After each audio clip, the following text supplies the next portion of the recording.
Hi, I'm E.D. Lewis and welcome back to my channel. If you're new, welcome to the channel. If you are a long-time watcher and or subscriber, welcome back. If you have not subscribed to this channel, please subscribe and give a like. I'd really appreciate it. And please leave comments down below because comments really do help videos, even if it's just an emoji. I know those seem silly, and I even feel bad about doing that, but hey, a comment really does help. And also, so do those likes. So, I'm going to give a little bit of a preview of some upcoming content at the ending of this video. But right now, we're going to be talking about what this video is about. So, it's a brand new review, and a brand new review not just because it's new to the channel, but it's also on a new release book. And I know that's weird. I don't do too many of those, but I'm doing one right now.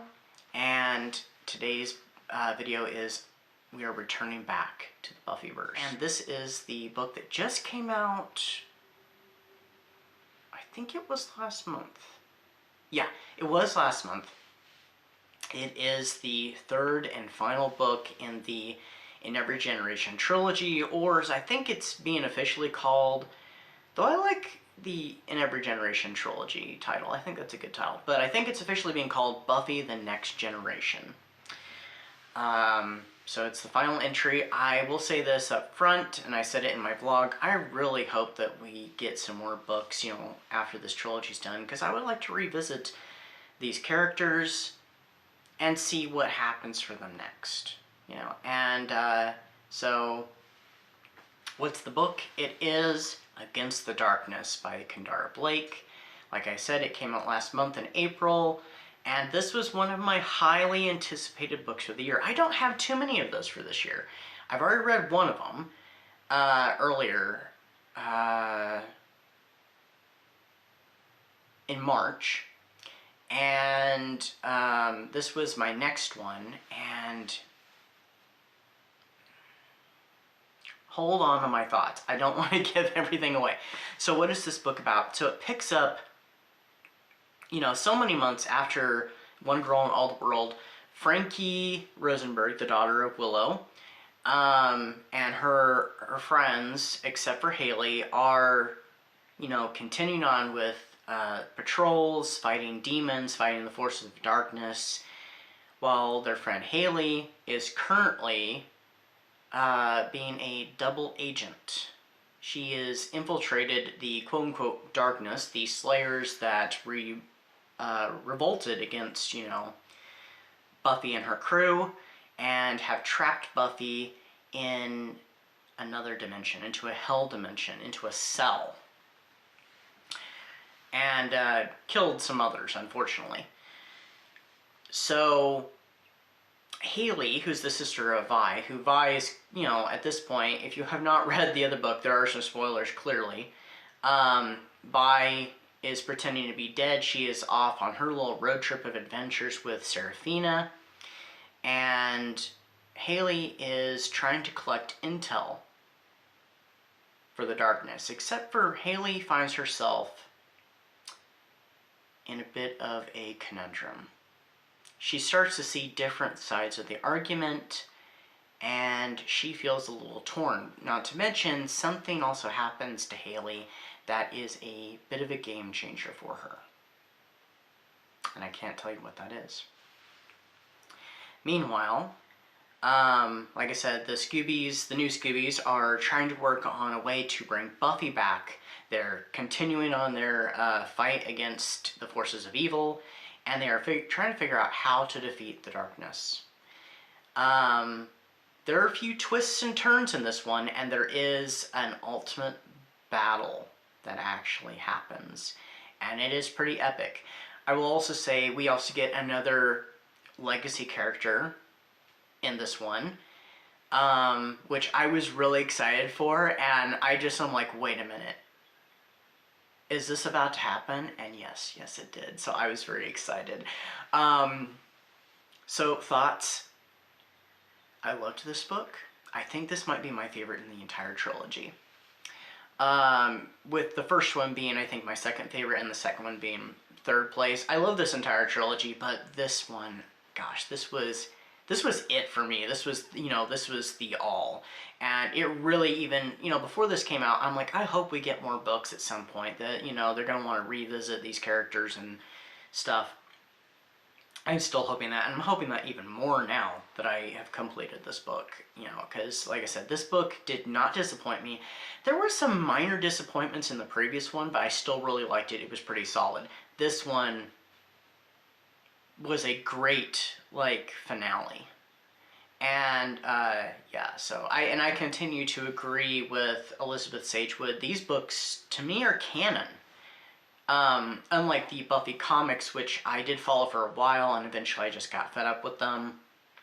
I mean, the Dark Horse seasons 8 through 12, and I just got fed up with them. And also, in my area, they stopped carrying them during season 9, I think. So I had to just keep tabs on them online and find out what was going on and stuff when I could.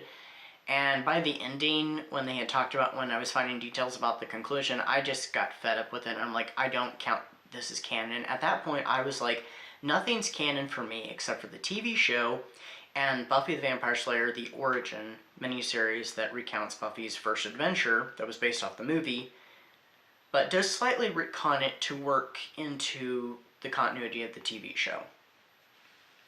I mean, there's not a lot of changes to it, to be honest.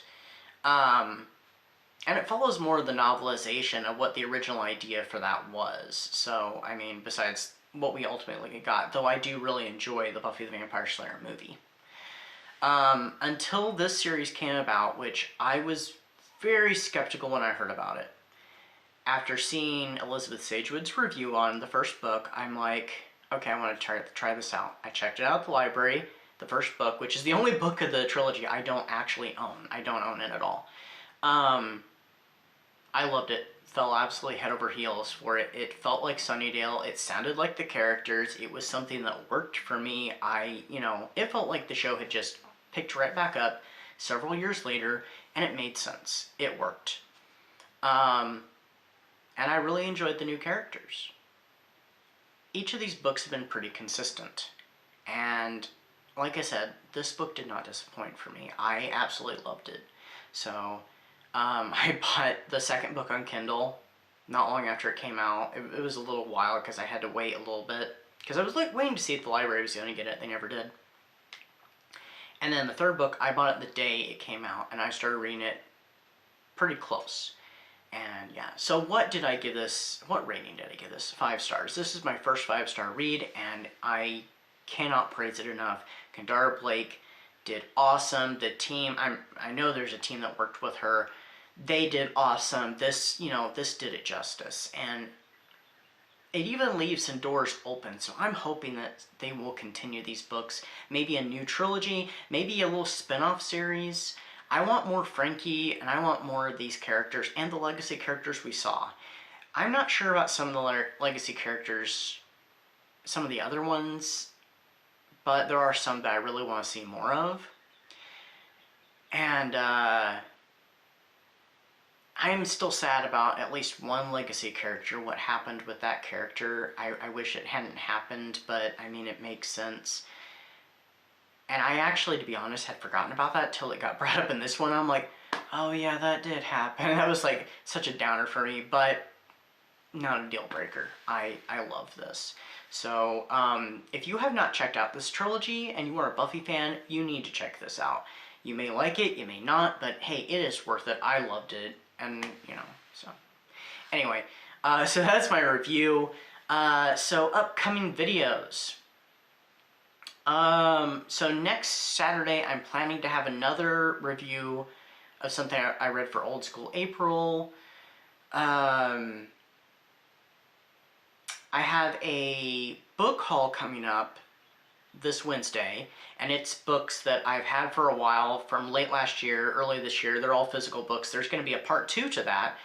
That is Kindle books. I have not filmed it. It will be coming out soon. And then I'm going to have to film another book haul because I have gotten some more physical books and enough that I can do a book haul. I'm going to have another poetry video coming up, and I'm going to have another special video coming up too. at the end of the month. So those are my plans, and I also have another review coming up at the end of the month too. And yeah, that's pretty much it. Also, if you are interested in pre-ordering my short story on Kindle, that is, because they don't do pre-orders for physical books, but there will be a physical one coming out. I still have yet to order an author copy and stuff, but I'll be hopefully doing that soon. It is Long Buried, A Tale of Gothic Horror. This is, it was previously published, but not published in its entirety because I had to edit some stuff out before my original submission, because it was part of a very awesome HorrorTube anthology, the very first one. And I've always wanted to get the complete one out there, so I finally went about it. I reinserted things that I had to cut for lengthwise that I think help enrich the story a little bit more. I also have made very small revisions. The most prominent one is one little detail that I was very hopeful about at the time, because it came out in 2020. We all know what was going on in 2020, and I was very hopeful for the future, so I had to slightly alter that. But around that, it is it's in its entirety and not much revision.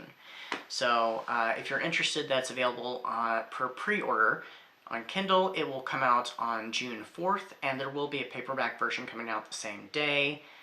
But yeah, so that's what I've got for you. I'll see you all very soon. Stay safe, stay spooky, and until next time, bye-bye.